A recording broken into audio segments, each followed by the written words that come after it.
Have you ever looked at a country and wondered how on earth its people could be so incredibly frustrated, yet continuously vote for the exact same leadership?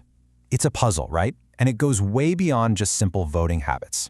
So let's dive right into this and uncover the systemic and psychological clues behind what we're calling the persistence of continuity. Okay, let's kick things off with Section 1, the political paradox, and specifically, these massive national contradictions. So here is a glaring contradiction between how the public feels and how they actually vote. Literally everywhere you go in Ireland, online, sitting in pubs, at work, you hear this intense, widespread frustration. People are super stressed out about housing shortages, the strained healthcare system, the soaring cost of living, rising fuel prices, you name it. But then look at the electoral reality. Election after election, the exact same two political parties, Fianna Fáil and Fine Gael, end up forming the government. Different leaders, maybe some different messaging, but the core groups holding power, they stay exactly the same. Which brings us to the million-dollar question. If people are so unhappy, why does nothing seem to change? Now, it's way too easy to just shrug and say, well, people just keep voting for the same thing, because mathematically speaking, they often aren't. And that sets up our central investigation. To really solve this political puzzle, we need to step back and examine the hidden mechanics of the system itself. That leads us right into Section 2, how the PR-TV system actually fragments power. The very first major clue to this mystery lies in the voting system itself. Ireland uses a setup called PR-STV, which stands for Proportional Representation with a Single Transferable Vote. Now, I know that sounds like total alphabet soup, but it is actually the engine driving this entire paradox. This system was purposefully designed to be incredibly fair. It ensures way fewer wasted votes, allows smaller parties to actually win seats, and gives voters an incredible amount of nuance. But, and this is a big but, while it's wonderfully democratic, this specific system makes it notoriously difficult for any single party to just dominate outright. Let me paint a picture of how this works in practice. Instead of just picking one single winner, voters go into the booth and they rank their choices, number 1, number 2, number 3, and so on. Because voters distribute their preferences across a whole array of options, the political landscape naturally fragments. You end up with lots of parties, lots of independent candidates, and almost never a clear single-party majority. So what happens when nobody has a majority? Well, coalitions. Coalitions are almost always required to form a government. And this brilliantly explains the survival of the establishment. In such a fragmented landscape, Fianna Fáil and Fine Gael don't actually need a massive sweeping majority of people to love them. They just need to consistently remain among the largest parties. They've got the established infrastructure, the experienced candidates, and these deep generations-old local networks. So the crucial point here is they just need to be acceptable enough to join the necessary coalitions. In a PR-STV system, being coalition-friendly is the ultimate key to staying in power. Moving right along to Section 3, national anger versus local loyalty. Our second clue shifts away from the math and into the deeply embedded culture of local voting behaviors. There's this super common saying in Ireland that voters simply choose the person who fixed the road, supported a planning issue, or responded to a community problem. In Ireland, politics is intensely local. When push comes to shove, voters frequently support the individual who helps their immediate community function, often totally regardless of that candidate's national party platform. And, well, guess which parties have the deepest, most entrenched local networks? Yep, the established ones.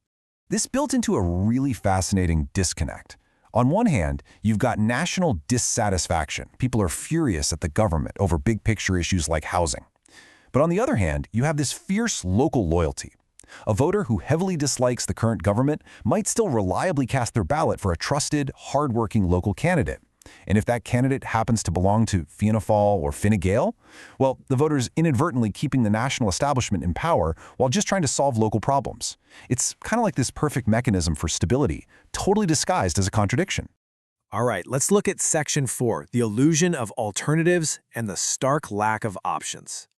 The third clue reveals how historical structures and the harsh reality of actually governing severely limit the options for change. Historical context is absolutely crucial here. For most of modern Irish history, Fianna Fáil and Fine Gael weren't just dominant, they were bitter opposites. We're talking roots stretching all the way back to opposing sides of the Irish Civil War in the 1920s. But over the decades, those really sharp political and identity divides gradually softened. And in recent years, the truly unthinkable became reality. They actually entered government together. Instead of competing for absolute power, they realized they could cooperate to maintain stability. So you might be thinking, why don't voters just pick someone else? Well, because governing requires compromise, policy alignment, and above all, stability. It is just not enough for voters to be unhappy. There needs to be a credible alternative actually ready to take the reins. Smaller opposition parties and independents might campaign incredibly strongly, and they harness public anger perfectly. But translating that raw opposition energy into a cohesive, workable, and stable alternative government, that's a monumental task, and honestly, it's one that many struggle to prove they can pull off. Which brings us to Section 5, choosing stability over political risk. Let's talk about what actually happens in a voter's mind inside the privacy of the ballot box. It's the ultimate dilemma. Sticking with continuity means economic stability, policy continuity, and predictability. Taking a risk, however, means unproven alternatives, potential coalition chaos, and policy uncertainty. People don't always vote purely based on their dissatisfaction. A huge chunk of the electorate actively weighs these trade-offs. Even when they're highly frustrated, they think about what could be worse, and often choose the safety of the current, known system over the profound risk of the unknown. Now, take that psychological choice and layer external global factors over it. We are living in intensely uncertain global times right now. Volatile energy markets, pressured supply chains, rising costs across the board. When you factor in today's global anxieties, voters naturally become even more cautious. And who benefits from caution? The established parties. Because for all their perceived faults, they represent experience and predictability in a highly unpredictable world. Finally, our last section. When will it change? Are we seeing any shifting patterns? We have to ask the ultimate question. Is this deeply entrenched system destined to just repeat forever? The short answer is no, right? No system is fixed forever. We are seeing very real signs of shifting patterns. Support for smaller parties is undeniably growing. Independents are winning more and more seats. You can feel the pressure visibly building in everyday conversations, in protests, and in these subtle voting trends. But here is the catch. Change is happening gradually. And in a system that requires immense, unified organization to overthrow the status quo, gradual change can feel exactly like no change at all to someone who's just struggling with immediate issues today. The absolute absurdity of this paradox is honestly a bit like an episode of Father Ted.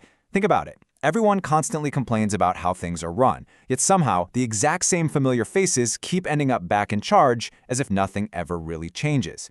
It perfectly highlights a country that is intensely frustrated yet highly stable, a public actively demanding change, but structurally, mathematically, and psychologically continuing to deliver continuity. Which leaves us with this final, somewhat provocative thought. Will this undeniable, growing demand for change ever actually translate into a truly cohesive political force? Because until a unified, credible alternative fully emerges and aligns, the deeply entrenched Irish system is going to continue producing familiar outcomes. It kind of leaves us to wonder when, or even if, the tipping point will finally arrive, or if the persistence of continuity is simply here to stay. Thanks so much for joining me on this explainer, and keep questioning the systems around you.